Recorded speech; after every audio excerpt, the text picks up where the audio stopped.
కూడా ఇక్కడి నుంచి చేయాలి. ఈ 150లో మనకు ఒక 15 నుంచి 20 కార్యక్రమాలు ఇక్కడ జరుగుతున్నాయి. సో అందులో భాగంగా డెవలప్మెంటల్ కార్యక్రమం జరుగుతుంది.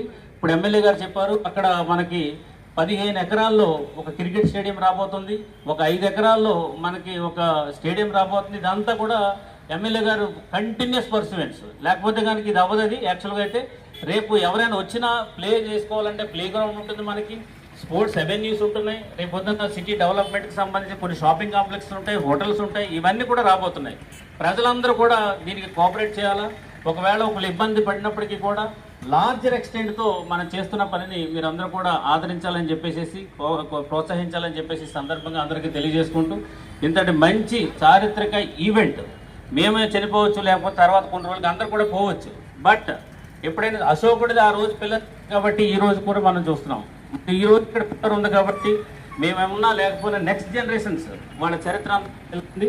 ఇది ఒక చారిత్రక అని చెప్పేసి మొత్తం పుర ప్రజలందరికీ కూడా తెలియజేస్తూ, ఇందులో కూడా నేను కూడా నాకు ఒక అదృష్టం ఇక్కడ కలెక్టర్గా రావడం, ఈ చారిత్రక ఈవెంట్లో నేను కూడా పార్టిసిపేషన్ అందుకు సంతోషిస్తూ సెలవు తీసుకున్నాను. Thank you very much.